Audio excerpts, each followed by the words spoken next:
چند جانا کہ ان کا آرام نہ میدان جنگ میں بھی وہ کردار ہی وہاں دیکھو جسے وہ دل بھرے تیرا رکھتے تیرا حق میں کچھ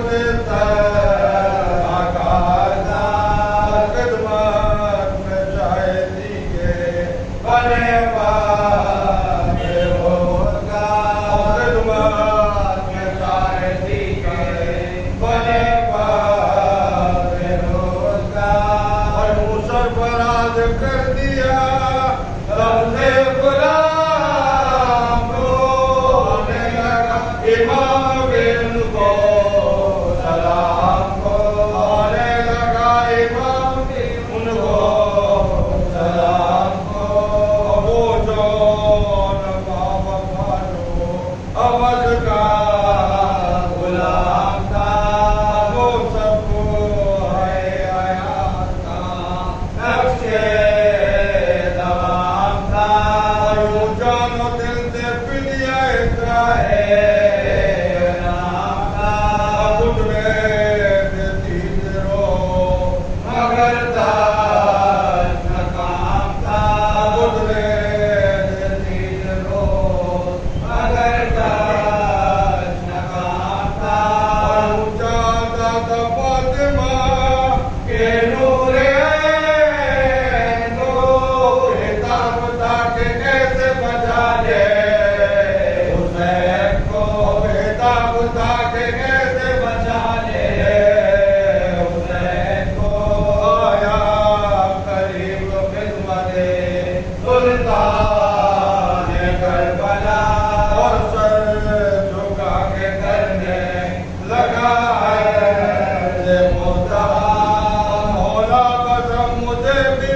الشیطان الرجیم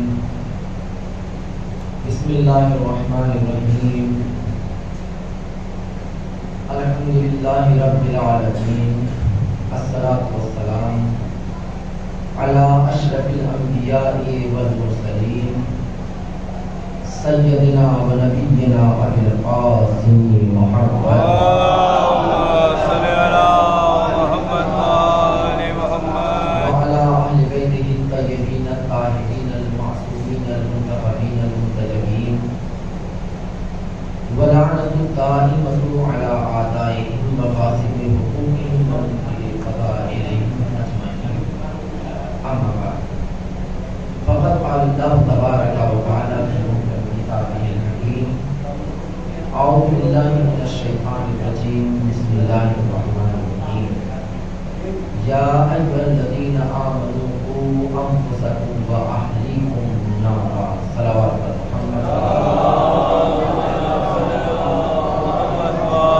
محمد عزاداران مظلوم کربلا، محبان اہل بیت، ہمارا موضوع گفتگو تربیت اولاد.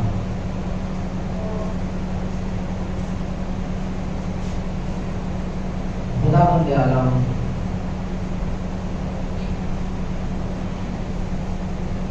تمام کلمہ پڑھنے والوں کو پیغام دے رہا ہے کہ اے کلمہ پڑھنے والوں، اے مومنوں، اے ایمان کا دعویٰ کرنے والوں، قوا انفسکم، تم اپنے آپ کو جہنم کی آگ سے بچاؤ. جب تم اس منزل پر پہنچ جاؤ کہ اب تم جہنم سے اپنے آپ کو بچا چکے ہو تو اب تم کو یہاں نہیں رکنا ہے. وَأَهْلِكُمْ، تم کو ایک قدم آگے بڑھنا ہے. وہ کیا ہے کہ اب تم اپنے اہل و عیال کو، اپنے گھر والوں کو، اپنے بیوی بچوں کو جہنم کی آگ سے بچاؤ. میرے عزیزوں، آج کا میرا خطاب بزرگ اور بزرگوں کے ساتھ ساتھ خصوصاً نوجوان. مجھ کو بھول جائیں، ساری مجلسیں، ساری تقریریں بھول جائیں گے گا، لیکن آج کا پیغام نہ بھولیے گا. اور بھولنے کا مطلب ادھر سے سن کو ادھر سے نکالنا نہیں، اپنی زندگی میں اس کو داخل کرنے کی کوشش کیجیے. میرے عزیزوں، میں نے آپ کے سامنے کل جو چیز بیان کی وہ دو چیزیں تھیں، غور سے سنیے گا. پہلی چیز کیا ہے کہ اپنے آپ کو ہم کو رزق کے معاملے میں حرام سے بچانا. دوسری چیز، میں نے تربیت کے مرحلے میں عورتوں کی ضرورت تاریخ کربلا کے آئینے میں آپ کے سامنے بیان کی تھی. وہ چیز آپ کو یاد. صلوات محمد علیہ.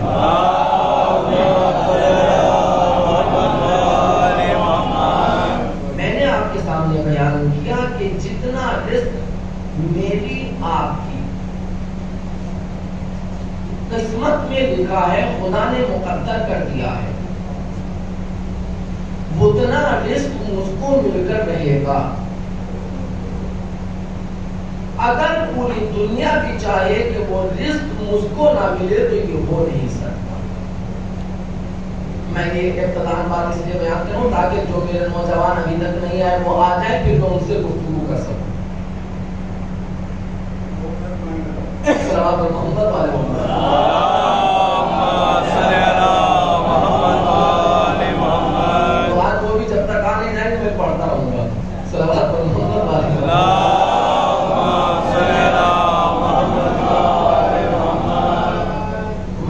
کوفہ ہے، منبر کوفہ پر میرا مولا خطبہ دے رہا،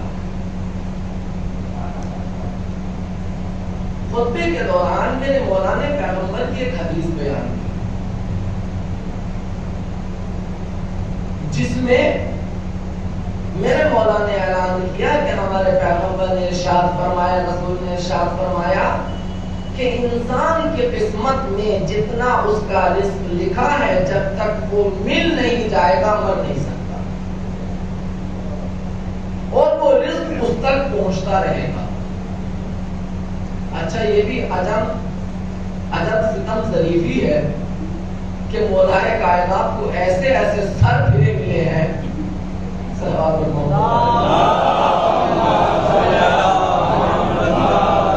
عجیب عجیب سوال کرتے تھے۔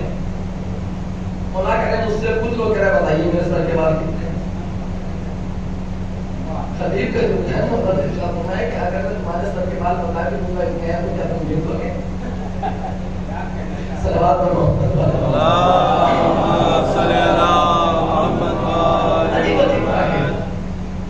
مسلم مومنین بھی ہوتے ہیں، جیسے جب یہ ہم لوگوں کے ساتھ زیادہ ہوتا ہے، جب مولوی کہیں جاتا ہے تو اس کا امتحان لینے کے لیے بہت سے لوگ جو جانتے ہیں وہی سوال کرتے ہیں کہ دیکھیں آخر یہ سامنے والا ہے کتنے پانی میں، اگر جواب دے دیا تو پھر کچھ اور، نہیں دیا تو پھر پورے سماج میں ہم کہیں گے کہ یار پتہ نہیں کیسا مولوی ہے، اس کو اتنا ہی نہیں پتا ہے۔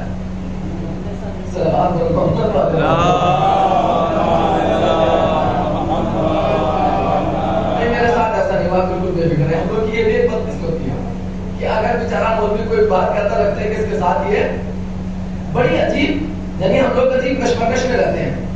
میں آپ کو ایک داستان سناؤں، چھوٹا سا لطیفہ ہے لیکن اس سے آپ سمجھ جائیں گے ہماری مجبوری کیا ہے اور قوم سامنے والی کیا ہے۔ ایک بیچارہ باپ بیٹا ایک سفر میں نکلے، ایک ان کے پاس سواری تھی، تو جب وہ چلنے لگے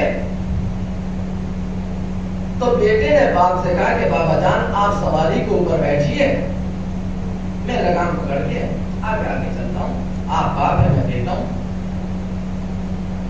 بیچارے تھوڑی دور چلے تھے کہ کچھ لوگ ملے کہ سرکار کہاں چلے جا رہے ہیں، کیا فلاں جگہ جا رہے ہیں؟ تو ان میں سے ایک شخص بولا کتنا ظالم باپ ہے، پہلے پوچھا تھا رشتہ کہ تم دونوں میں رشتہ کا، میں باپ ہوں یہ بیٹا ہے، تو ایک مرتبہ اس نے پلٹ کر کہا کتنا ظالم باپ ہے، خود تو شاموں کی طرح اوپر بیٹھا ہے، بیٹا بیچارہ پیدل چل رہا ہے۔ باپ نے کہا بیٹا میں تو گیا، دادا کیا کروں؟ تم اوپر بیٹھو میں پیدل چلتا ہوں۔ اب بیچارے تھوڑی دور آگے چلے تھے، پھر کچھ لوگ ملے، کہا بھائی کہاں جانے ہیں، کیا ہے آپ تو؟ کہا میں بیٹا ہوں، میں باپ ہوں، یہ بیٹا ہے جو اوپر بیٹھا ہے۔ تو ایک مرتبہ کتنا بدتمیز بیٹا ہے، باپ پیدل چل رہا ہے اور صلوات محمد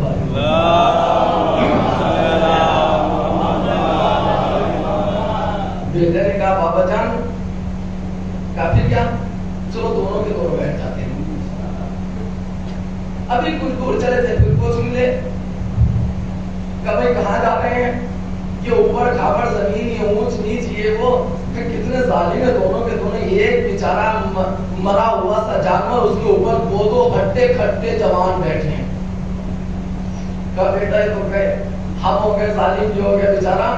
کہا کیا کیا جائے؟ کہا بابا چلیے دونوں پیدل چلتے ہیں، سواری ساتھ میں دونوں پیدل چلتے ہیں۔ پھر کچھ لوگ ملے، کہا بھائی کہاں جانے؟ کہا فلاں جگہ پر جا رہے ہیں۔ کہا یہ کیا ہے؟ کہا یہ سواری ہے۔ کہا عجیب بیوقوف ہے، دونوں کے دونوں سواری ہوتے ہوئے پھر پیدل جا رہے ہیں۔ صلوات پر محمد علیہ۔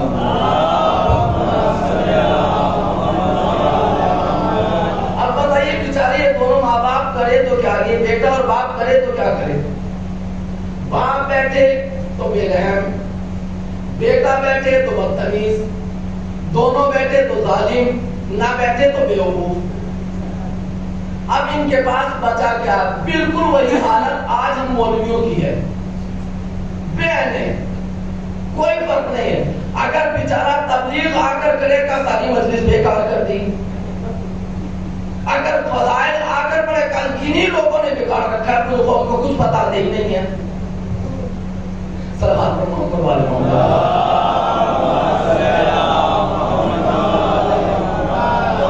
بڑے بڑے مرضوں سے گزرنا پڑتا ہے، لیکن بہرحال مطمئن رہے، میں نہ آپ کو افسردہ ہونے دوں گا نہ آپ کو مرجھانے دوں گا. بات وہ کہوں گا جو میرے من کی ہوگی، لیکن ایسے کہوں گا کہ آپ. اور ایک بات ہو رہی میرے اندر کہ وہ یہ کہ جب پڑھنے آتا ہوں تو یہ سوچ آتا ہوں شاید دوبارہ بلائیں گے نہیں، لیکن حسین سے دعا کرتا ہوں مالک اتنی زبان میں چاشنی دے دینا کہ سامنے والا یہ سوچے کہ یار چلو سن تو لیں، بات صحیح کہہ رہا ہے چاہے بلائیں یا نہ بلائیں. آج میرے عزیزوں میں آپ کے سامنے عجیب اس مولا نے کہا کہ مل کے رہے گا اس کو رزق. اس میں سے ایک عقل مند آدمی اٹھا کہ مولا آپ نے کہا ہے کہ مل کے رہے گا، کہاں مل کے رہے گا. کہا اچھا میرا آپ سے ایک سوال ہے. میں ان کو کہہ رہا ہوں جو ماں باپ یہ سوچتے ہیں کہ اگر ہم یہ نہ کرتے تو بیٹوں کو نہ ملتا، قسم خدا کی خدا بند عالم اس وقت تک انسان کو دنیا میں بھیجتا ہی نہیں ہے جب تک کہ اس کا رزق معین نہ کر دے. ہماری اور آپ کی حیثیت کیا ہے؟ شکم مادر میں جہاں دنیا کی کوئی طاقت بچے کو رزق نہیں پہنچا سکتی تھی، وہاں پر خدا رزق پہنچا کے بتا رہا ہے تم پریشان نہ ہونا، میں تم کو پہنچاؤں گا. کیوں پریشان؟ اب بڑے ہو گئے تو ہم نے سوچا کہ اگر ہم یہ نہ کریں گے تو ہم کو ملے گا نہیں. تم ہو کون؟ اگر ہم ایسا کام نہ کریں گے ملے گا نہیں. میرا عزیزو، احادیث کا خلاصہ ہے جو میں آپ کے سامنے بیان کر رہا ہوں. معصومین نے ارشاد فرمایا کہ اگر یہ انسان، توجہ کیجیے، اگر یہ انسان جس وقت گناہ کے لیے آگے بڑھ رہا ہے حرام کے ذریعے سے روزی کمانے کے لیے، کہ اس طرح سے اتنا زیادہ آ جائے، امام نے ارشاد فرمایا اگر تم کو تمہاری چاہت کے مطابق مل بھی جائے گا، ایک بات بتاؤ. کہا کیا کہ اگر مل گیا تم نے لے لیا، لے کے اپنی جیب میں رکھا، لے کر نکلے، گھر پہنچے ہی تھے کہ ایک مرتبہ اوپر سے بلاوا آیا چلو. پتہ ہے پیسہ میرے کس کام آئے گا؟ معصوم ارشاد فرماتے ہیں ایسی دولت نہ کماؤ کہ جس کو کھائے دوسرے اور اس کی سزا بھگتو. صلوات پر محمد والے.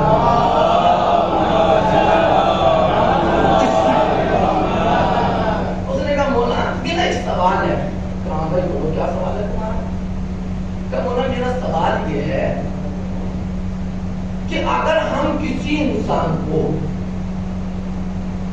ایک ایسے گھر میں بند کرتے ہیں کہ جس کو ہم نے پتھروں سے چنا اور اس میں اتنی بھی جگہ نہیں ہے کہ سوئی بھی ہم داخل کر سکیں، کچھ ہم اس میں ذرا سی بھی جگہ نہیں چھوڑی، ہے ہی نہیں. کہ یہ بتائیے اس انسان تک رزق کیسے پہنچے گا؟ انہوں نے کہا اچھا. تھوڑی دیر کے لیے چپ ہوئے. اس نے پھر دہرایا اب تھوڑا زور کے ساتھ. کہا مولا میرا آپ سے سوال ہے، بتائیے اس کو جس کو ہم نے پتھروں کے محل میں بند کر دیا ہے اور وہاں کوئی چیز داخل ہو نہیں سکتی، اس تک رزق پہنچے گا کیسے؟ پھر مولا خاموش. اب اس کے دل میں تھوڑے سے ڈٹو پھوٹنے لگے کہ تاریخ انسانیت کا پہلا اور آخری انسان میں ہوں جس نے علی سے کوئی ایسا سوال کیا ہے کہ جس کا جواب صلوات پر محمد والے کا تاریخ لکھے گی کہ ایک ایسا بھی عقل مند پیدا ہوا تھا جس نے علی سے کوئی ایسا. جب اس نے تیسری مرتبہ پھر سوال کیا اور پورا کا پورا مجمع متوجہ ہو گیا آج علی جواب نہیں دے رہے ہیں، تو ایک مرتبہ آپ علی بولے گا سب متوجہ ہو گئے یہ کیا پوچھ رہا ہے؟ کہاں مولا اس نے یہ پوچھا ہے؟ کہاں میرا اس سے ایک سوال ہے. اب وہ تھوڑا ٹوٹے تو جری ہو گیا تھا نا، 3 مرتبہ دوہرا چکا اپنے سوال پر جواب نہیں دے رہے. کہاں مولا پوچھئے ضرور پوچھئے، میں انشاءاللہ آپ کا جواب دوں گا. کہ میں یہ سوچ رہا ہوں اب اس انسان کو کبھی موت نہیں آئے گی. کہنے لگا علی کچھ ہو یا نہ ہو موت تو ضرور آئے گی. کہنے لگے بھائی موت کیوں آئے گی؟ کہ مولا جب کچھ کھانے کے لیے ملے گا نہیں تو موت آ جائے گی. کہ یہ بتاؤ موت آئے گی کیسے؟ کون؟ کا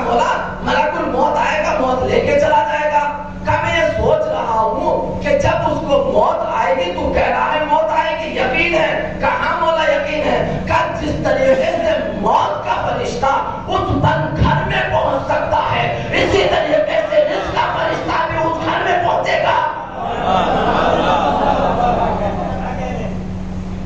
اس نے کہا یہ تو گڑبڑا ہے سارا کا سارا۔ تو ایسے ایسے سوال کیے گئے۔ تو میرے عزیزو، رزق ہمارا معین ہے، نہ اس سے کم نہ اس سے بس کیا ہمارا ہے۔ ہم طریقہ کار کون سا استعمال کرتے ہیں، لیکن اس کا مطلب یہ بھی نہیں کہ اگر ہمارے قسمت میں لکھا ہوا ہے تو ہم ہاتھ پر ہاتھ دھر کے بیٹھ جائیں کہ ہم یہاں سے اٹھیں گے نہیں، ہم کو ملنا چاہیے ہی آئے گا۔ جی نہیں، اسلام نے دونوں کا ہے، کام کرنا تمہارا ہے، اس کا پھل دینا تم جتنی محنت کرو تو اتنا ملے گا۔ میرے عزیز کیا میں نے جو بات کہی وہ یہ کہ رزق کے حالات، میں اب آپ کے سامنے دو تین حدیث پڑھتا ہوں، تو اس کے بعد میں آج کی گفتگو اصل آپ کے سامنے شروع کرتا ہوں۔ صلوات محمد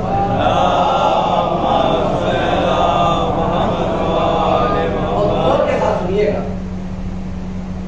اسلام انسان کو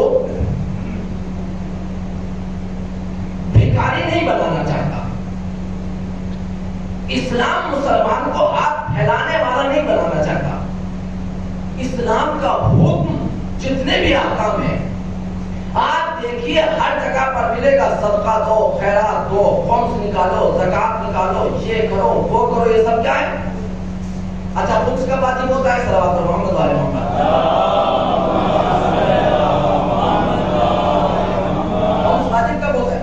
کا شریعت کا حکم یہ ہے کہ جب سال کے آخر میں تمہارے پاس تمہارے کھانے سے بچ جائے تب تم خمس نکالو، 5واں حصہ نکالنا ہے، یہ بھی دیکھیے اس کو، جتنا بھی بچے گا تمہارے پاس 1 روپیہ بچے اس میں سے نکالو۔ میرے عزیزوں، معصومین کی حدیث ہے، معصوم نے ارشاد فرمایا جو انسان خمس نہیں نکالتا اس کا یہ مال مال حلال نہیں ہے۔ اور ہم تو لعنت بھیجتے ہیں ان لوگوں کے اوپر کہ جنہوں نے زہرا کے حق کو ختم کیا۔ یہ خمس بھی حق کے زہرا بھی ہے اور حق کے اولاد زہرا بھی ہے۔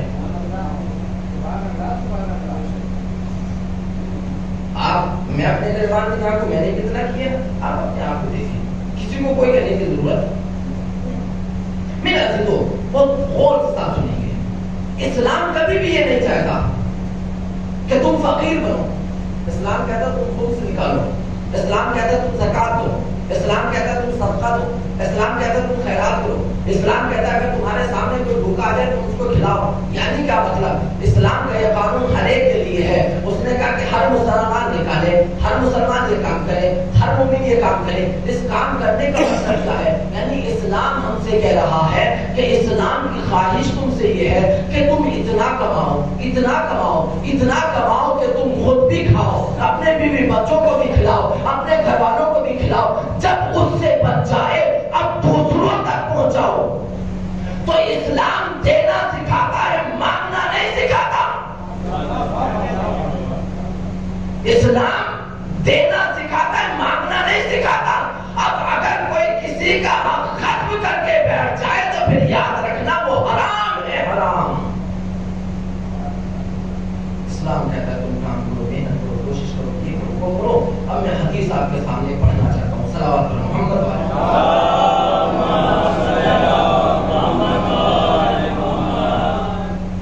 امام موسیٰ کاظم علیہ السلام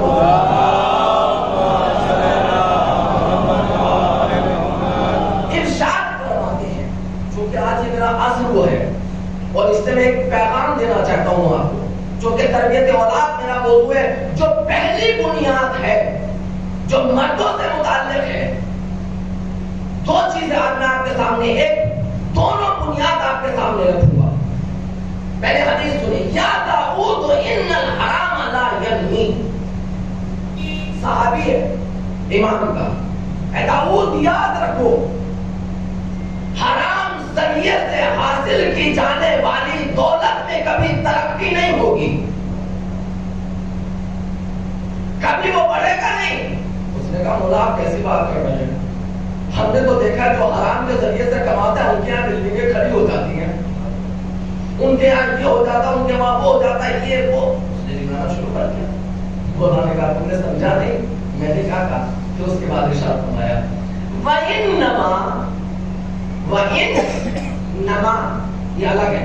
کہیں ایسا نہ ہو کہ بیچارے ابھی طالب علم وہ سمجھتے کہ انما وہ انما یرید اللہ والا ہے. نہیں، وَإِن الگ ہے، نما الگ. پھر کہ اگر اس میں نمو بھی ہو، اگر وہ بڑھے بھی، تو ایک چیز اس کے تم کو دکھے گا کہ ظاہراً بڑھ رہا ہے، لیکن وہ بڑھنے کا مولا پھر کیا ہے کہ لا یبارک فی اللہ، اس میں برکت نہیں ہے.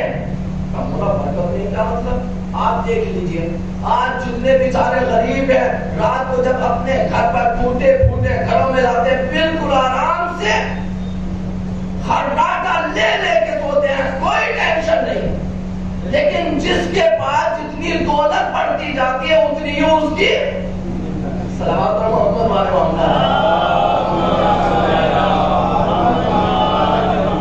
ایسا جب دولت بڑھتی ہے نا تو نیند نہیں آتی. جب نیند نہیں آتی تو بیچارے نشے کی دوائی کھاتے ہیں. جب وہ دوائیں بھی اثر کرنا چھوڑ دے تو پھر انجیکشن لگواتے ہیں کہ نیند آ جائے. مولا نے کہا جو دولت انسان کو سکون ذہنی عطا نہ کر سکے وہ برکت نہیں ہے. برکت اس دولت میں ہے کہ ہو، لیکن رات کو شب کے سناٹے میں اپنے مال کو راہ خدا میں خرچ کر کے 2 رکعت نماز پڑھ کے علی وقت کا امام وقت کا خلیفہ کہتے ہیں پروردگار تیرا شکر تو نے جتنا دیا تھا میں نے تیری راہ میں سب دے دیا. جتنا دیا تھا میں نے تیرے بندوں کے حق کو ادا کر دیا. مالک تیرا شکر ہے تو نے مجھ کو اتنی توفیق. امام نے کہا کہ اگر اس میں تم کو بڑھوتری بھی دکھے یاد رکھنا اس میں برکت نہیں ہے. کہ برکت نہ ہونے کی علامت کیا ہے کہ اس کی ذہنی سکون ختم ہو جائے گا، پریشان رہے گا، بے چین رہے گا. وہاں کی اس دولت کو کیسے بچاؤں، وہاں کے اس پیسے کو کیسے بچاؤں، یہ رات میں نیند آتی نہیں ہے، نیند کیسے آئے. حتیٰ کہ کبھی کبھی جب دولت بڑھتی ہے باپ بیچارہ بوڑھا ہوتا ہے تو بیٹے دعا کرنے لگتے ہیں پروردگار جلدی سے مرے تاکہ صلوات اور محمد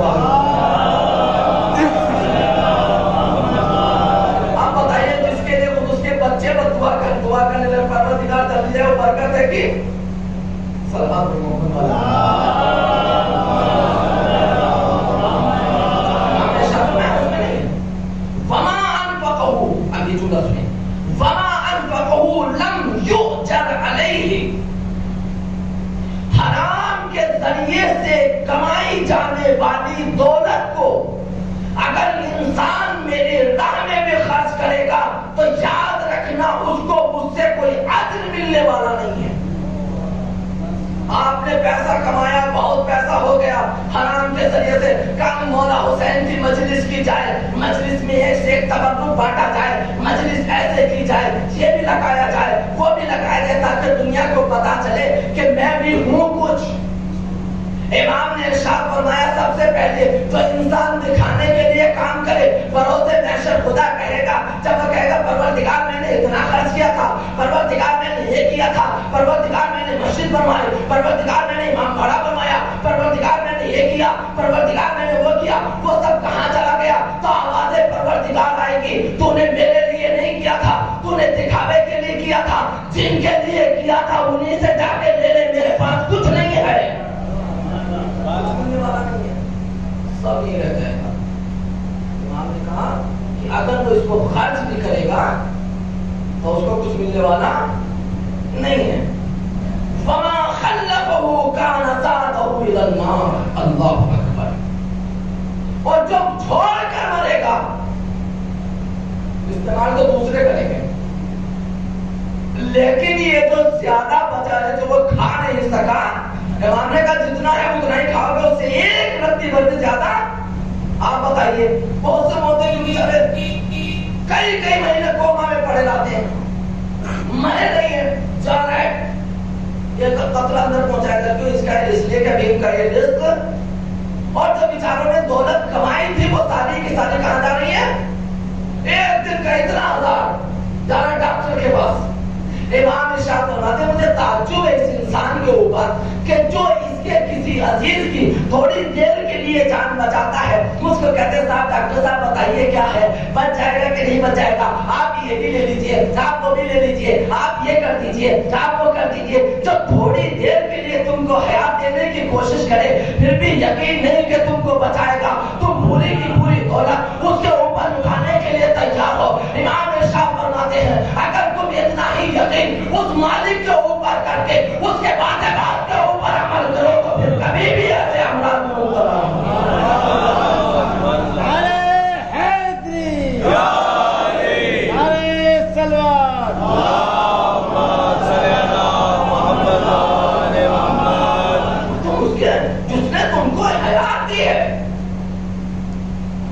فرماتے ہیں کہ اگر انسان اس کی نعمتوں کا حق ادا کرنا چاہے تو ایک یہ سانس لیتا ہے نا، اس کا بھی حق ادا نہیں کر پائے گا صاحب۔ جس کو آکسیجن لگتا ہے وہ جانتے ہیں کہ ان کے مریض جب ایڈمٹ ہوتے ہیں تو کیا کیا ایک دن کے کتنے دینے پڑتے ہیں، کہ آپ کو پتہ چل گیا ایک سانس کی قیمت کتنی ہے۔ اب سوچو جس نے کو اتنی بڑی زندگی دی اس سانس کی قیمت کتنی ہوگی؟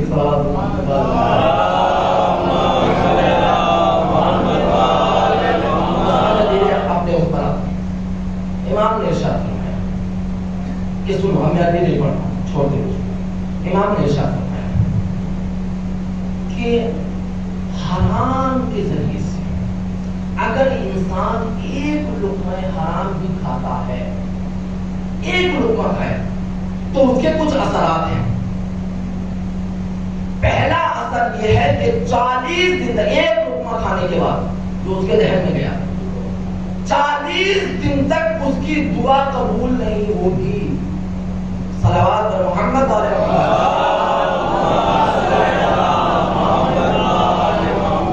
ایک لقمہ حرام کا اثر یہ ہے 40 دن تک۔ دوسرے کا 40 دن تک ایک لقمے کے بعد جو زندگی میں نہیں کھاتا رہے اس کا تو اللہ ہی مالک ہے۔ اگر ایک لقمہ کھائے تو 40 دن تک اس کی کوئی بھی عبادت قبول نہیں ہوگی، کوئی بھی، جو بھی وہ کرے۔ شیخ عباس امی علیہ الرحمہ صلوات پر محمد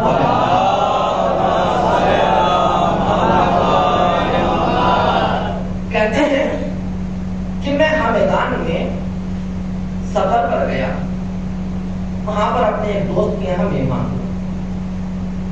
سنیں ایک لقمے کا اثر، میں انشاءاللہ ایک لقمے کا اثر کیا ہوتا ہے وہ میں آپ کو بتا دوں گا، تاکہ پھر جو آج میں بات کہنا چاہتا ہوں وہ کہہ سکوں بآسانی، آپ کے ذہن میں بیٹھ سکے۔ اور بہت اہم بات کہنا، تربیت کے لیے سب سے پہلی بنیاد ہے جو آج میں آپ کے سامنے کہنا چاہتا ہوں۔ شاید اس انداز سے آپ نے نہیں سنا ہوگا ابھی تک۔ میرے عزیزوں، شیخ عباس بن علیہ رحمۃ فرماتے ہیں کہ جب میں وہاں گیا تو میری اس نے دوست میں جانتا تھا، مومن تھا، یہ ہے وہ ہے، سب کچھ ہے، میں اس کے یہاں رکا۔ کچھ دن تک میں وہاں رکا رہا تو ایک دن اس نے کہا کہ شیخ عباس، بہت بزرگ عالم تھے ہمارے، اس نے کہا کہ سرکار ایک بندے مومن آیا تو اس نے آج آپ کی دعوت کی اور اس کو بھی بلایا، آج اس کے یہاں کھانے پر جانا ہے۔ جو آج ہمارے اندر، ہمارے بچوں میں، ہمارے اندر خود احکام شریعہ کے اوپر عمل نہیں کرنے کا جذبہ نہیں ہے، کوئی نماز سے دور ہے، کوئی روزے سے، یا بالکل پڑھے نہیں ملا ہے پڑھے کی طرح، یار پڑھ لیں گے جو پڑھا ہے، جو پڑھتا ہے کہ اس کا یہ حال ہے، ہم جیسا ہوگا کبھی تو بہت ٹائم ہے۔ جبکہ حکم یہ ہے کہ جس وقت نماز کا وقت ہو جائے تو اپنے آپ کو آمادہ کرو۔ امام جس کو وضو کرتے تھے اس سے پہلے پوچھتے تھے کہ ہم نے کس کی بات کرنی چاہا، انہوں نے بیان کیا کہ اس نے کہا کہ اس طرح فلاں نے دعوت کیا، وہاں دعوت میں چلتا ٹھیک ہے چلے۔ وہ بیان کرتے ہیں کہ ہم وہاں پر کھانا کھا کر آ گئے۔ جب میں وہاں سے کھانا کھا کر آیا تو اس دن جو صبح میں نماز کے لیے، نماز شب کے لیے اٹھتا تھا، میری آنکھ نہیں کھلی۔ جب نماز صبح میں تھوڑا سا وقت باقی رہ گیا تب میری آنکھ کھلی۔ یہ کیا؟ میرے تو تصورات میں بھی یہ نہیں تھا کہ مجھ سے ایسا عمل ہو جائے گا، افضل ترین عبادت مجھ سے چھوٹ جائے. وہ بیان کرتے ہیں کہ 40 دن تک میرے ساتھ اسی طرح سے کبھی اٹھتا کبھی نہیں، کبھی اٹھتا یہ گا. وہ بیان کرتے ہیں کہ میں نے اس سے پوچھا کہ یار سب نے دوسرا اس نے جو ہم کو کھانا کھلایا تو کیا ایسا تھا؟ ایسی ضرورت نہیں کہ اس میں کسی پڑوسی کا کچھ تھوڑا بہت جو بغیر اجازت کے اس نے ان کو کھلایا تھا. اثر کیا ہوا؟ 40 دن تک وہ بیان کرتے. پھر 40 دن کے بعد میں اپنی اصل پٹری پر آیا کہ اسی میں مبتلا رہا تو ایک وقت کا کھانا انسان کے اوپر یہ اثر کرتا ہے تو جو زندگی بھر کھاتا رہے اس کا کیا ہوگا؟ دوسری بات سنیں. دوسری شریک ابن عبداللہ مہدی عباسی کے زمانے میں، عباسی خلیفہ کے زمانے میں بندے مومن تھا. لوگ پہچانتے تھے عالم کا بہت بڑا یہ عباسی حاکم مہدی. یہ بار بار اس کے بعد پیغام بھیجتا تھا صاحب آپ میرے قاضی بن جائیں، جج بن جائیں میری طرف سے. جب کوئی اس کے پاس جاتا تو کہتا تھا نہیں مجھے ایسے حاکم کی قضاوت جج نہیں بننا اس کی طرف سے، اس لیے کہ مجھے پتا ہے کہ اس کے دربار میں کبھی بھی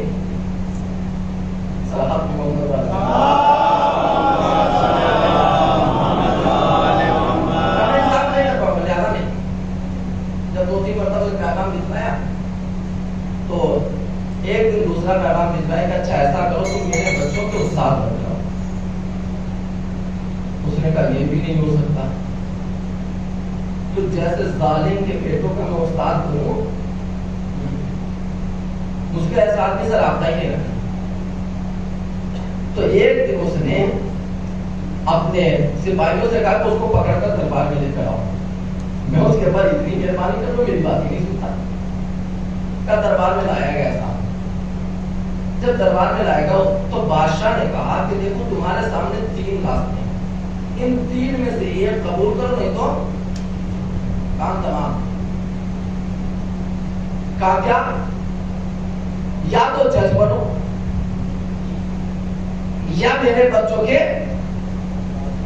استاد بنو. کا تیسری شرط کہ یہ ایک ٹائم میرے ساتھ کھانا کھاؤ. صلوات محمد علیہ ایک ٹائم میرے ساتھ کھانا کھاؤ. اس نے سوچا یار جج بنوں گا تو زندگی بھر اس کے پاس رہنا پڑے گا، استاد بنوں گا تو بھی نہیں بھاگ پاؤں گا. ایسا ایک دفعہ کا کھانا ہے، کھاؤں گا نکل جاؤں گا، پھر کون پوچھ رہا ہے. تو اس نے کہا چلیے صاحب مجھے تیسری شرط تمہاری، میں ایک ٹائم تمہارے پاس کھانا کھا لیتا ہوں. غور سے سنیں میرے نوجوانوں، میں اب آپ کے لیے پیغام دوں گا اس کے بعد بزرگوں سے بھی کہ جب وہ اپنے بچوں کو کھلائیں تو کیسے ملتا. اور جو نوجوان ہیں اس وقت چاہتے ہیں کہ شادی کریں یا شادی ہو چکی ہے اپنی نسل کو پروان چڑھانا چاہتے ہیں، ان کے لیے میرا یہ پیغام ہوگا. اس نے کہا کہ صاحب ٹھیک ہے میں تیسرا کام. بادشاہ نے اپنے باورچی کو بلایا اور بلانے کے بعد اس کے کام نے کہا کہ دیکھو آج وہ کھانا بنانا کہ جس میں سارا کا سارا خراب، ایسے کھانے بنانا کہ جو جائز نہ ہو. جائز نہ ہو کا مطلب نہیں وہ جو پکا رہے ہو وہ میری ملکیت نہ ہو. ویسے تو اس کے پاس ساری کی ساری لڑکی ہوئی، اس لیے کہ کوئی انسان اتنا امیر بن ہی نہیں سکتا جب تک کہ دوسروں کی دولت کو نہ ہڑپے، ہڑپ کر نہ بیٹھ جائے، تو امیر بن ہی نہیں سکتا. تو اس نے کہا کہ ٹھیک ہے، اور لذیذ ترین کھانا بنانا کرے. کھانا تیار ہوا، وہ لذیذ ترین دربار کا کھانا. بادشاہ نے کہا کیا ہو گیا؟ جب اس نے کھانا کھانا شروع کیا تو اس کو بہت اچھا لگا اور چٹخارے لے لے کر ہماری زبان میں کہا جائے بہت اچھا. جیسے ہی اس باورچی نے دیکھا فوراً بادشاہ کام میں آ کر کہا تمہارا کام ہو گیا. اس نے کہا کیا ہو گیا؟ بعد میں بتاؤں گا. کام ہو گیا، اب پریشان نہ ہو. تو اس نے وہ ایک وقت کا کھانا کھایا. پتا ہے جب وہ گھر چلا گیا بادشاہ نے پھر اپنا قاصد بھیجا کہ بچوں کو استاد بنو گے. چونکہ آج مطلب لے چکا تھا، کہا جی ہاں سرکار مجھے قبول ہے گئے. کچھ دن کے بعد اس کا جج بھی بن گیا، قاضی بھی بن گیا. اور جب ان دونوں عورتوں کو اس نے سنبھال لیا تو ایک دن بادشاہ کے پاس بیٹھا ہوا تھا. بادشاہ نے ایک پرچی لکھ کر دی کہ جب 1 مہینہ پورا ہو گیا جا کر اپنی تنخواہ لے لو. اس کو لکھ کے دیا اور وہ چلا گیا. جب وہاں پر آیا جو تنخواہ دے رہا تھا اس کو لے جا کر دی تو اس نے پتہ جھڑ کر کہا ذرا کھڑے رہو، پہلے دوسرے بھی لوگ ہم کو دیتی تھی، جلدی کیا ہے. اس نے کہا نہیں پہلے مجھے دو، دیکھنے کا بادشاہ کا لکھا ہوا ہے. تو اس نے ایک مرتبہ سے پلٹ کر پوچھا کہ یہ بتاؤ تم نے بادشاہ کو کچھ دیا ہے کیا جو پہلے میں تمہیں دوں؟ اس نے کہا تم کیا پوچھ رہے ہو؟ اس کا جملہ ہے میرا بھی تو شریف کا. کہا تم مجھ سے کیا پوچھ رہے ہو؟ میں نے تو اس کو اپنی ایک ایسی چیز بیچ دی ہے کہ جس کے بعد جہنم کے سوا کچھ نہیں ہے. کہا کیا بیچا؟ کہا میں نے ایک لقمے کے بدلے اپنا دین اس کے ہاتھوں پر بیچ دیا. اللہ اکبر. کیا کیا ہے؟ اس ایک لقمے کا اثر یہ تھا کہ میں نے اپنا دین بیچ ڈالا. تو ایک لقمے حرام انسان سے اس کے دین کو چھین لیتا ہے. اے نوجوانوں، اے میرے بزرگوں، اے میرے بھائیوں، اب میرا پیغام سنیں. میرا پیغام یہ ہے کہ جب آپ اپنے جوان بیٹے یا بیٹی کی شادی کرنا چاہتے ہیں تو پہلے آپ کو یہ کرنا پڑے گا. توجہ سے سنیں نوجوانوں، اگر تمہارے ماں باپ یہ نہیں کرتے ہیں تو ماں باپ کو مجبور کرو کہ ہم کو حلال رزق کھلائیں. کیا کہ حلال رزق پہلے سے اپنے بچوں کو کھلائیں، اس لیے کہ جو بچہ یہ رزق کھائے گا، اور سے سنیے، اسی سے وہ نطفہ بنے گا کہ جس کے بعد اس کی نسل آنے والی ہے. صلوات محمد والا.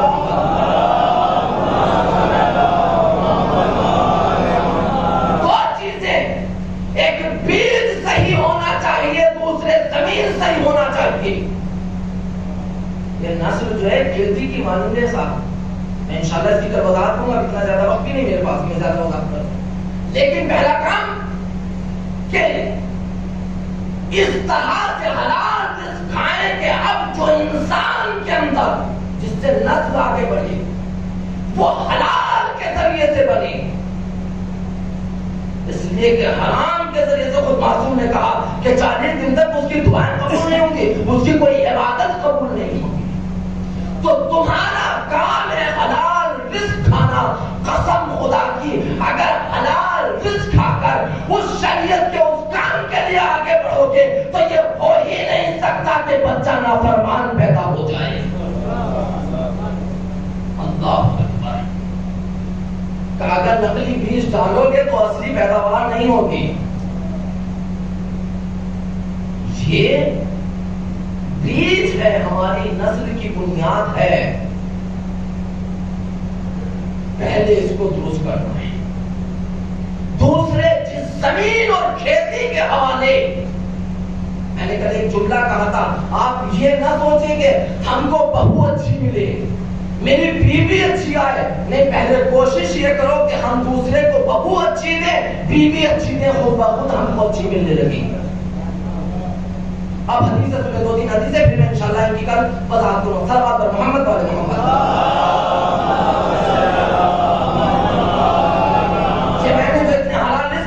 کہ یہ آپ کو کرنا ہے نوجوانوں. حلال رزق کھا کر، اس کو کبھی بھولیے گا نہیں میرے پیغام کو. اگر چاہتے ہیں کہ وہ سپاہی پیدا ہو کہ جب امام زمانہ آئے تو ہم ان کے لشکر میں شامل ہوں.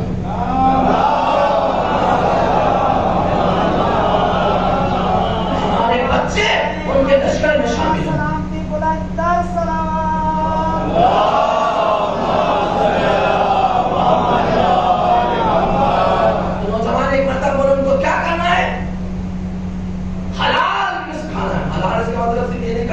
نہیں، اگر آپ کہیں کام کر رہے ہیں وہاں پر کوئی ایسے کام نہ کریں کہ جس سے آپ کا رزق حرام ہو جائے.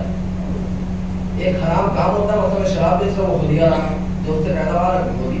ایک ہے کہ میں کہیں ایسی جگہ پر بیٹھا ہوں کہ میں کوئی چنائی بھی مار سکتا ہوں، کوئی پوچھنے والا نہیں ہے، وہ بھی حرام ہے. ایک کہ کوئی غریب آیا، میں نے اس سے کہا کہ اتنی رشوت دو گے تو میں کام کروں گا. یہ بھی حرام ہے. میرے عزیزوں اسلام ہم سے چاہتا ہے, جملہ کہہ رہا ہوں تاریخ میں پھر انشاءاللہ میں اس کی وضاحت کروں گا. اسلام ہم سے چاہتا ہے کہ تم اگر سرکاری عہدوں پر بھی ہو تو علی ابن یقین بن کر رہو. علی ابن یقین کے بارے میں ایک جملہ آپ کے سامنے کہوں کہ یہ امام کے صحابی تھے, بادشاہ کے دربار میں تو ان کے وزیر تھے.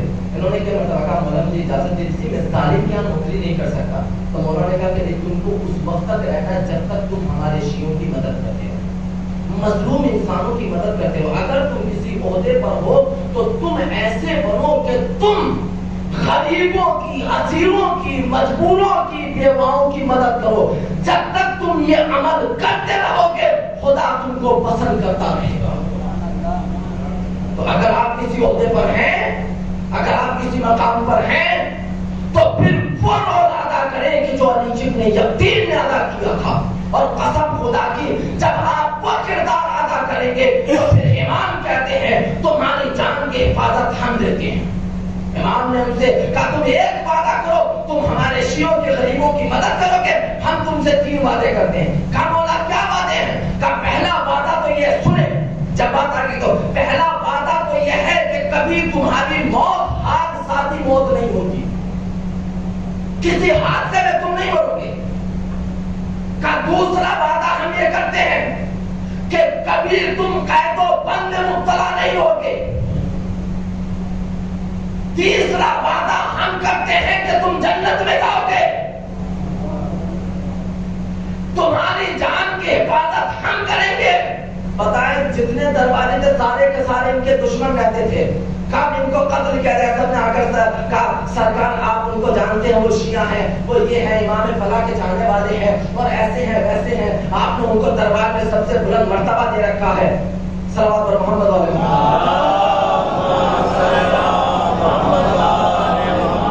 آپ بول تو نہیں ہوئے نا, صلوات پر محمد علیہ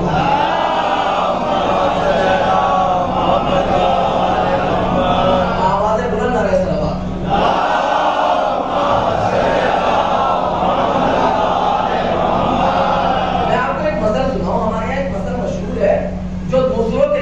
بولتا ہے وہ اس میں خود ہی گرتا ہے. ایک شیعہ عالم دین کسی دربار میں بڑے عہدے پر تھے, وزیر تھے, سب ان کے بادشاہ کا بڑا احترام کرتا تھا اور جتنے تو اس مخالف تھے سارے کے سارے اس کے دشمن رہتے تھے. تو ایک مرتبہ کیا ہوا, اس بادشاہ کی ماں کا ہو گیا انتقال.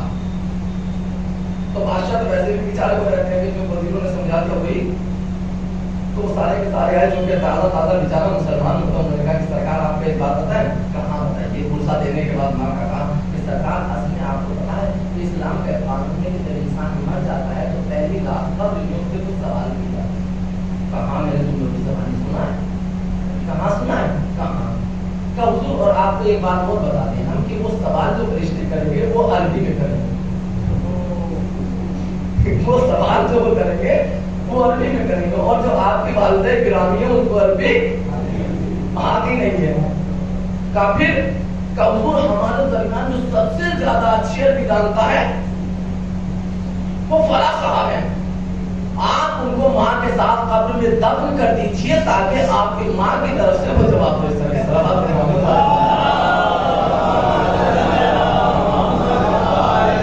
کیا کیجیے کہ ان کو دفن کر دیجیے, چونکہ آپ کی ماں جانتی نہیں کہ وہ سمجھ میں نہیں, جب سمجھیں گے تو جواب کہاں سے دے گی. بادشاہ کے سمجھ میں کیا بات اسے کہ میری ماں بیچاری جائے کہ وہ مشکلات میں مبتلا, یہ میں راجا قاسم کو بھیجا کے جاؤں کو بلا کر گئے. انہوں نے آ کر کہا کہ حضور میں آپ کو پرسہ دیتا ہوں, آپ کی والدہ گرامی دنیا سے چلی گئی, یہ ہے وہ ہے, آپ تعزیت تو کیجیے. اس کا ہاں ٹھیک ہم نے تو لیکن اب ہمارا پیغام, حضور پیغام کیا ہے؟ کا پیغام یہ ہے کہ تم کو یہ پتا ہے. کیا حضور بتائیے, اب مرتا کیا نہ کرتا, ہمارے یہاں مشہور ہے حکم حاکم مر گئے پپا جاؤ, جہاں حاکم کا حکم تو کرنا ہی کرنا ہے. کا حضور بتائیے کیا بنا. کہ آپ کو یہ پتا ہے نا کہ جب قبر میں انسان پہلی بار جاتا ہے تو اس سے سوال جواب ہوتے ہیں. ہاں حضور ہوتے ہیں. کا یہ بھی پتا ہوگا کہ پھر عربی میں ہوتے ہیں. اب اگر کہیں کہ نہیں عربی میں نہیں تو مصیبت کہیں ہوتے ہیں تو مصیبت کا جی کا تو پھر میرا فیصلہ یہ ہے کہ چونکہ میری ماں کو عربی آتی نہیں ہے, کو ان کے سوالوں کے جواب دینے کے لیے میری ماں کے ساتھ قبر پہ جانا ہے. صلوات محمد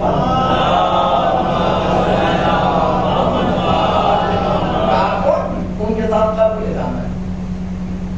تو ایک مرتبہ یہ وزیر جو تھے یہ تھوڑا سا سر جھکا کر کچھ سوچنے لگے.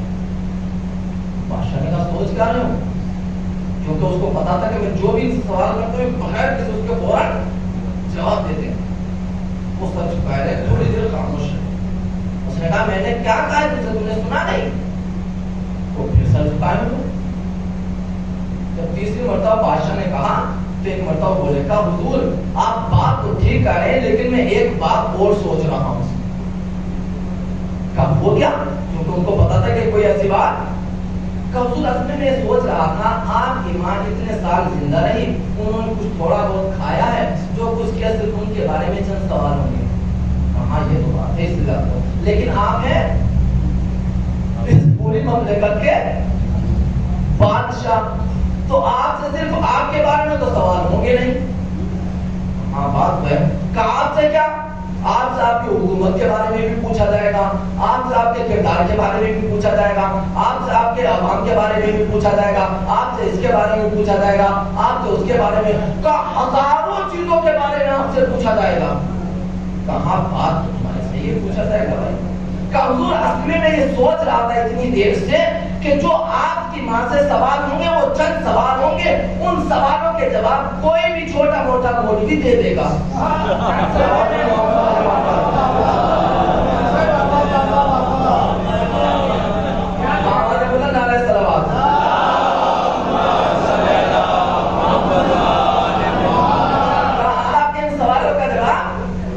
اور ان کو پتا چل گیا تھا پتا نہیں ہے کہ حضور میرے بات جو اچھی عربی جانتے ہیں یہ صاحب ہیں, آپ ان کو بھیج دیجیے.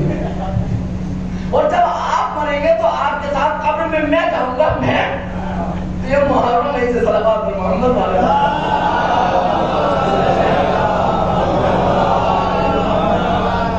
تو یہ ہے جو دوسروں کے لیے بابا علیہ السلام.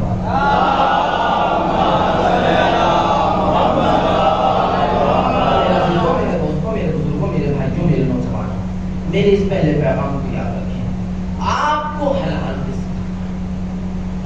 رزق سے جو آپ کے اندر قوت پیدا ہوگی وہ حلال ہونا چاہیے. جب وہ حلال ہوگی تو اب جب آپ اس کو زرخیز زمین کے حوالے کریں گے تو وہ زمین کیسی ہونی چاہیے. صرف احادیث سنی, جو والدین شکل و صورت دیکھ کر, میں نے کہتا شکل و صورت میں بالکل دیکھیے, بہت سے وہ ہوتے ہیں کہ جو دولت دیکھ کر ارے صاحب بہت بڑے آدمی ہیں. نہ اسلام دولت کی بنیاد پر ازدواج چاہتا ہے, نہ اسلام شکل و صورت کی بنیاد پر چاہتا ہے. اسلام یہ کہتا ہے تم کردار کو اپناؤ.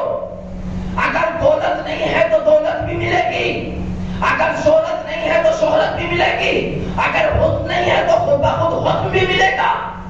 میرا عزیزو, جو دولت کی بنیاد پر شادیاں کرتے ہیں کچھ ہی دن کے بعد سر پکڑ کر رونے لگتے ہیں.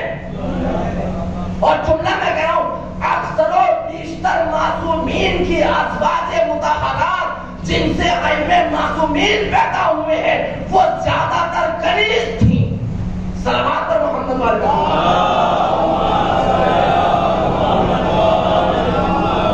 زیادہ تر کنیز تھیں, لیکن کنیز ایسے تھی کہ صاحب کردار. معصومین نے ان کنیزوں سے شادی کر کے بتایا تم صاحب کردار سے شادی کرو تو صاحب کردار بچے دینا اس کا کام ہے. بہت سے بادشاہوں نے شادی کی کہ میری بیٹی سے شادی کیجیے. امام محمد تقی کی بادشاہ نے شادی کی کہ حضور شادی کیجیے تاکہ ان سے نسل آگے بڑھے. بہت سے نے رسول سے شادی کی, لیکن خدا نے کہا جو دشمنی نکالنے کے لیے ہمارے بھائیوں سے شادی کرے ہم ان کو کبھی صاحب اولاد نہیں بنائیں گے. تو عزت خاندان کی بنیاد پر نہیں, عزت دولت کی بنیاد پر نہیں, عزت خدا دیتا ہے کردار کی بنیاد پر. تم صاحب کردار کو بناؤ, قیامت تک کے لیے باقی رکھنا ہمارا کام ہے. جب اپنے بچوں کے لیے، جب اپنی بیٹی کے لیے پہلی بنیاد ہے کہ اگر یہیں سے ہم نے بنیاد نہ رکھی تو پھر نسل ویسی نہیں ہوگی۔ معصوم نے ارشاد فرمایا پہلا کام لڑکوں کو کرنا ہے حلال رزق، دوسرا کام والدین کو کرنا ہے کیا کہ کیسے اپنے لیے، اپنے بیٹے کے لیے بہو تلاش کرو۔ معصوم ارشاد فرماتے ہیں سنیں صلوات محمد علیہ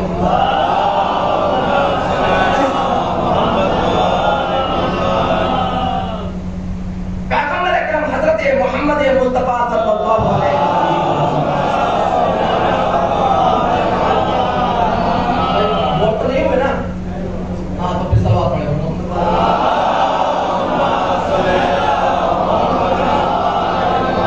پیغمبر ارشاد فرماتے ہیں ایاکم وخزراء الدمن، اللہ اکبر، کا بچو، واجب ہے تمہارے اوپر کا کس چیز سے؟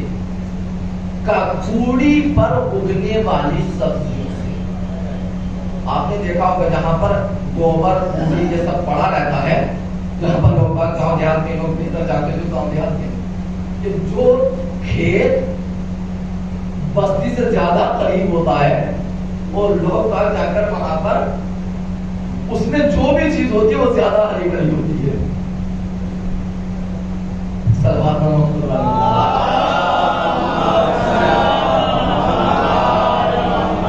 جہاں پر کوڑی آپ دیکھیے اس کے اوپر جو بھی چیز ہوگی وہ بہت ہری ہری آپ کو نظر آئے گی، لیکن جو ان چیزوں سے دور ہوگا وہاں پر تھوڑی سی پیغمبر نے ارشاد فرمایا ایاکم وخزراء الدمن،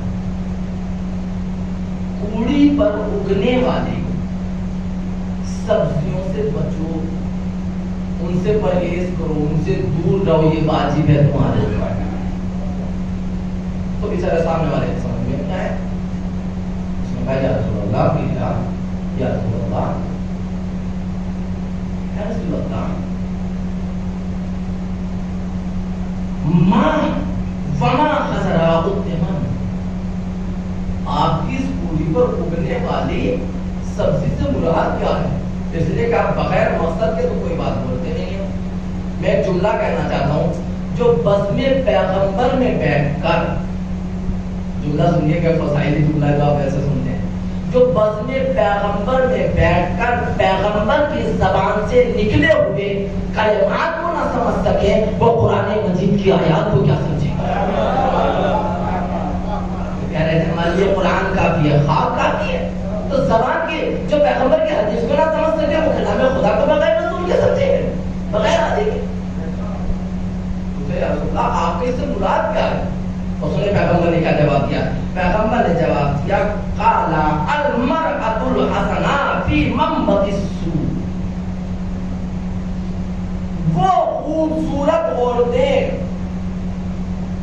کہ جن کے ظاہر کو دیکھو تو آدمی پریشان، لیکن اگر باطن پر آئے تو شیطان ان سے حیران۔ صلوات پر محمد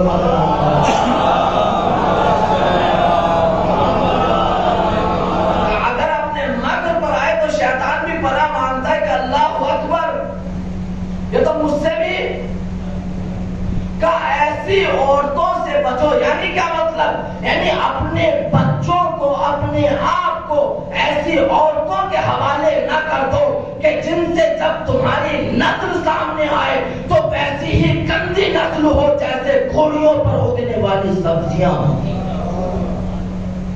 اللہ اکبر۔ میرے عزیزوں ایک آخری حدیث سن لیں اور پھر اس کے بعد میرے مسائل کی جاری بات۔ وَإِيَّاكُمْ وَتَزْوِيجَ الْحُمَقَاءِ، اپنے بچوں کی شادی کبھی احمق سے نہ کرنا، چاہے وہ احمق عورت ہو چاہے مرد ہو۔ آپ بیٹے کی شادی کے لیے دیکھے گا صاحب بڑے اس کے بڑے ہوتے پر بہت اچھا وہ ہے کہ چلو جو ہوگا دیکھا جائے گا، یہ صاحب فرماتے ہیں کا رشتہ گیا، چلے میں اس کو بیان کر تو ضرورت میں فائدے یا تو تزویج الحمقاء، احمقوں سے کبھی اپنی بیٹی کو احمق کے ہاتھ نہ دینا اور کبھی اپنی بیٹی کے احمق سے شادی نہ۔ کیوں؟ فَإِنَّ صُحْبَتَهَا كَلَامٌ، اس لیے کہ احمق کی صحبت ایک مصیبت ہے. آپ دیکھیں جس گھر میں آتی ہے پھر کیا بابا کا، اس لیے کہ احمق ایک بلا ہے، مشکل ہے، مصیبت ہے. اس کے حوالے کبھی اپنے بچوں کو نہ کرنا. کہا اگر کر دیا تو نتیجہ کیا ہوگا؟ اور اگر اس سے اولاد پیدا ہوگی تو پتہ کیسی ہوگی؟ امام ارشاد فرماتے ہیں ضیاء ہوگی. ہونا نہ ہونا دونوں برابر ہے. اگر اولاد ہو بھی گئی تو ہونا نہ ہونا دونوں برابر ہے. میرے بزرگوں، میرے دوستوں، میرے نوجوانوں، میرے بھائی، میں اپنی گفتگو ختم کرتا ہوں. بہت سی باتیں کہنا چاہتا ہوں، لیکن اگر ہم یہ چاہتے ہیں کہ ہمارے بچے صاحب کردار بنے تو پہلے ہم کو اس وقت سے کام کرنا ہے. پیدا ہونے کے بعد نہیں. وہ دنیا اور ہے جو کہتی ہے کہ تم کو پیدا ہونے کے بعد سوچے نہیں. اسلام کہتا ہے پیدا ہونے سے پہلے سوچو. اسی لیے جب جناب زہرا سلام اللہ علیہ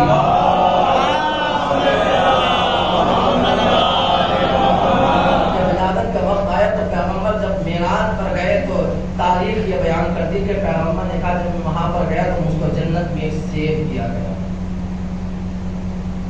پیغمبر سے کہا کہ دیکھو اس میں سے آدھا تم کو کھانا ہے، آدھا جناب.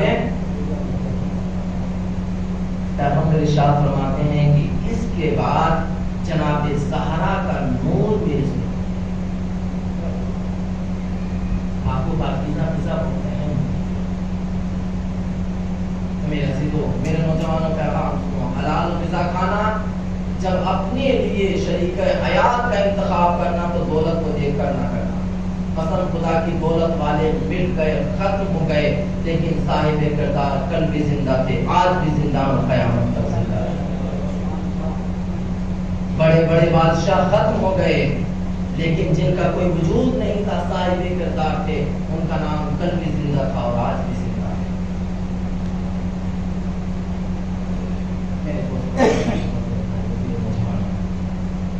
یہ بہت اہم مرحلہ ہے. میں نے جملہ آپ کے سامنے کہا تھا معصومین کی، 12 اماموں کی جو اکثر والدہ ہیں. جناب زہرا ایمان سے ذاتی جو والدہ ہیں، اس کا چھوٹے زیادہ تر جو والدہ ہیں وہ کنیز ہیں. اگر اس کو موقع ملے تو میں ایک دو کی آپ کے سامنے تاریخ بیان کروں گا. اللہ اکبر. یہ جو کربلا کے میدان میں نے کل کہا تھا ماں کا کردار، یہ ماں کے اچھی زمین کے حوالے بچے کیے گئے تھے، جن کا نتیجہ تھا کہ کربلا کے شہداء پروان چڑھ کر سامنے آئے. میرے عزیزوں، میرے دوستوں، میرے بزرگوں، مجھے معاف کر دینا، لیکن ہماری ذمہ داری، ہمارا وقت کا امام فرض خیرت کے انتظار کر رہا ہے کہ تم میرے لیے راستہ ہموار کرو تو میں آؤں. جیسے ہم منتظر ہیں ویسے ہی ہمارا منتظر. اس لیے میں نے آپ کے سامنے کہا تھا کہ 2-3 بچوں کے مسائل پڑھنا چاہتا ہوں، لیکن آج ایک عجیب انداز میں ایک بات کہنا چاہتا ہوں. مسائل اہل بیت کا دل بہت بڑا تھا. تاریخ کے بیان کر دیجیے جب ہمارا وقت اعلان کرے گا تو امام کربلا میں ہونے والے ہر ظلم کا بدلہ لے گا. لیکن 2 ظلم ایسے ہیں جن کا امام بدلہ نہ دے سکتا. بولا تو کون سے ظلم؟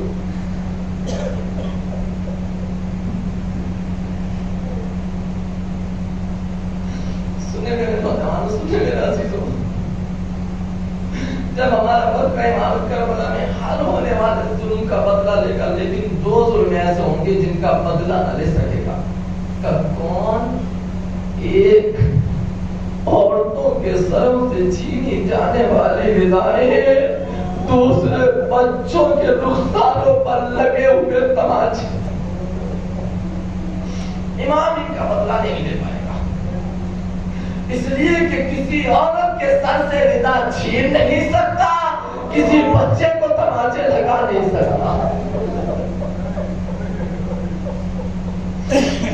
میں آپ کے سامنے تو روایت پڑھنا چاہتا ہوں، اور پیچھے گا.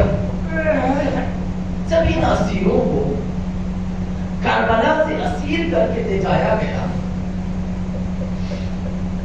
تو جگہ جگہ پر جہاں پر کچھ ہوتا تھا ان کے اوپر کوڑے برستے تھے. امام سجاد کو پیدل لے جایا گیا.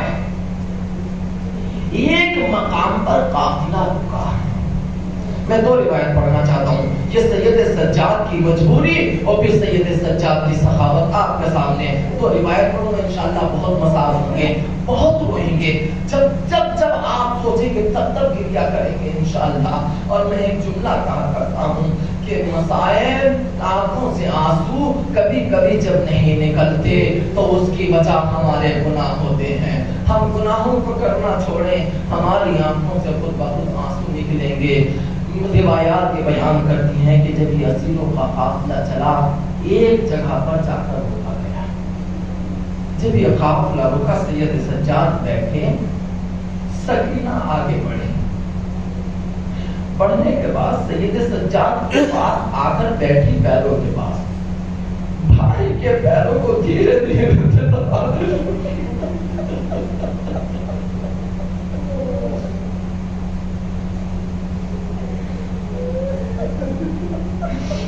بھائی کے پیروں کو دھیرے دھیرے سے دبانا شروع کیا. دباتے ایک مرتبہ قدموں تک آئی اور دھیرے دھیرے سے اپنے چھوٹے چھوٹے ہاتھوں سے بھائی کے پیر سے کانٹے نکالنے لگی. ایک مرتبہ سے ادھر سے جاتے کا بہن یہ کیا کر رہی ہے، مجھ سے دور ہو جا. کہا اللہ کتنا مجبور ہے سید سجاد، آپ اس کی مجبوری کو سنیں. کتنا مجبور ہے، بہن کو سیدھے سے نہیں لگا سکتا، بہن بھائی کے پاس آ نہیں سکتی، دونوں ایک دوسرے کی مدد نہیں کر سکتے. ایک مرتبہ جیسے سید سجاد نے اپنے بہن کو سمیٹنے کے بعد کہا بہن پیچھے ہٹ جا. ایک مرتبہ بہن نے کہا بھیا کیا بہن سے کوئی خطا ہو گئی، کیا بہن سے کوئی غلطی ہو گئی، آپ بہن کی خدمت کیوں نہیں لینا چاہتے. ایک مرتبہ سید سجاد نے کہا بہن اب تیرے بھائی میں پورے کھانے کی سکت نہیں. بہن جب وہ ظالم دیکھیں گے تو سید سجاد کو تازیانے لگائیں گے، میری بہن تیرے بھائی میں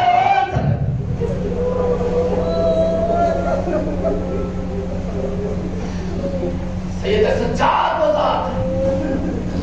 لیکن اب سخاوت سنیں، جناب علی اکبر کا قاتل سنا کربلا مدینے میں انقلاب برپا ہوا. واقعات کربلا کی بات، تاریخ کربلا کی بات مکے میں، پہلے مدینے میں پھر مکے میں آواز ہوتی تھی کہ حسین کے خون کا انتقام لیں گے. تو کچھ دشمن جو قاتل تھے وہ مدینے میں تھے. ان میں ایک سنان تھا. میرے عزیزوں اگر آپ سخاوت امام دیکھنا چاہتے ہیں تو اس طرح سے، مروان کو آپ جانتے ہیں مروان کون ہے؟ بتائیں میرے نوجوانوں تاکہ میں جملہ کہہ سکوں. کہ جب مدینے کے حاکم کے پاس خط لکھا تھا کہ حسین سے بیعت لو، تو جس نے مدینے کے حاکم کو یہ مشورہ دیا تھا کہ حسین کو قتل کر دو نہیں تو پھر یہ تم کو نہ ملیں گے، وہ ہے مروان. جب مدینے میں انقلاب برپا ہوا تو یہ دونوں مدینے سے جان بچا کر بھاگے. مروان اپنے خانوادے کے ساتھ، اللہ اکبر، اس نے جگہ جگہ پر دخل باب کیا، میرے گھر والوں کو اپنے گھر میں رکھ لو، پناہ دے دو، میں چلا جاؤں گا نہیں تو لوگ ان کو قتل کر ڈالیں گے. کسی نے بھی مروان کے بچوں کو پناہ نہیں دی. جس وقت مدینے میں انقلاب ہوا تھا سید سجاد اپنا خیمہ مدینے سے باہر لگائے ہوئے تھے، اپنے خانوادے کے ساتھ وہاں تھے. جب وہ چاروں طرف سے مایوس ہو گیا تو ایک مرتبہ اس نے کہا کوئی در نہیں بچتا، ایک ہی در ہے جہاں پر کوئی سائل خالی ہاتھ واپس نہیں جاتا. وہ اپنے بیوی بچوں کو لے کر امام کے پاس گیا. مولا میں بہت خطا کار ہوں، مولا میں بہت خطا کار ہوں، بہت گناہ کیے ہیں، آپ کا اصل دشمن ہوں، لیکن میرے بچوں کو سے تو امام نے جب اس کے چھوٹے بچوں کو دیکھا تو کربلا کے یتیم بچے یاد آ گئے. کہا جا ہم نے تیرے بچوں کو تیرے خانوانے کو پڑھا دی. امام نے اپنے خیمے میں بلایا. ذرا سوچو عزیزو جس وقت یہ ظالم لے کر آیا ہوگا کیا سکینہ کے لگتے ہوئے تماچے سید سجاد کو یاد نہ آئے ہوں گے؟ کیا شام غریبہ میں گھوڑوں کی ٹاپوں کے نیچے آ کر مر جانے والے وہ بچے جو یہ کہہ رہے اماں ہمیں بچاؤ اماں ہمیں بچاؤ، کیا وہ بچے یاد نہ آئے ہوں گے؟ کیا وہ 48 بچے جو کربلا سے لے کر شام تک موت کی آغوش میں سو گئے وہ یاد نہ آئے ہوں گے؟ لیکن اللہ نے سخاوت سید سجاد یتیم کو نہیں دیکھ سکتے. امام نے کہا میں یتیموں کے تماچے نہیں مار سکتا، اس کا بدلہ نہ لوں گا. بس آخری روایت سنیں میرے عزیزو. دوسرے قوم کا سینان جو قاتل تھا جب یہ مدینے سے نکل کر بھاگا ہے اور مدینے سے بھاگا ہے تو وہ پانی نہ پی سکا. جہاں بلد تھا، پریشان تھا، مرنے والا تھا، سوچ رہا تھا کہ کہیں سے یہ خون پانی مل جائے. اس کو پتا نہیں تھا کہ سید سجاد کا خیمہ مدینے سے باہر ہے. جب وہ وہاں سے جان بچا کر نکلا تو اس نے کہا دیکھا کہ خیمہ ہے. بس عزیزو 1-2 منٹ اور انشاءاللہ بہت مسافر ہیں، آپ بہت روئیں گے. جب جب سوچیں گے تب تک روئیں گے. ایک مرتبہ جب اس نے دور سے دیکھا تو اس کو ٹھارس ہوئی کہ شاید مجھے تھوڑا سا پانی مل جائے. قاتل جناب اکبر ہے، قاتل جناب اکبر. ایک مرتبہ خیمے پر آیا، آنے کے بعد آواز دی کوئی ہے جو مجھے ایک گھونٹ پانی پلا دے. جیسے امام سجاد نے سنا خیمے کے اوپر آئے، کہا بھائی کیا ہے؟ کہا ایک گھونٹ پانی چاہتا ہوں. امام نے اس کو دیکھا، سر جھکایا، خیمے میں چلے گئے، مشق دے کر آئے. ابھی تک اس کا سر جھکا ہوا تھا. جب امام مشق لے کر آئے، امام نے کہا یہ پانی پی لے. پھر مرتبہ جیسے اس نے چلو بنا کر اپنے سر کو اٹھایا، فوراً سر کو جھکا لیا، ہاتھ ہٹا لیے. پھر چلو بنایا، پانی پینا شروع کیا. جب پانی پی چکا تھا ایک مرتبہ اس نے کہا سید سجاد شاید تم نے مجھ کو پہچانتے ہیں.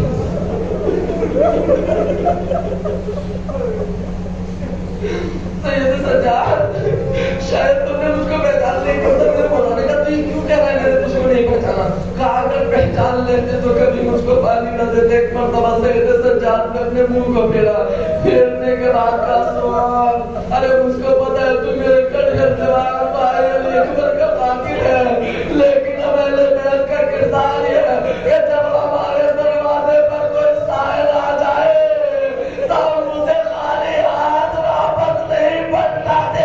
میں کہوں گا سید سجاد ارے علی اکبر کے قاتل کو پانی پلا دیا.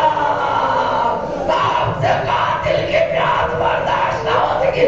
آئے وہ سکینہ جب چلو پر پانی مانگ رہی تھی تو پانی کے بدلے تماچے لگ رہے تھے. آپ کیسے برداشت کر رہے ہیں؟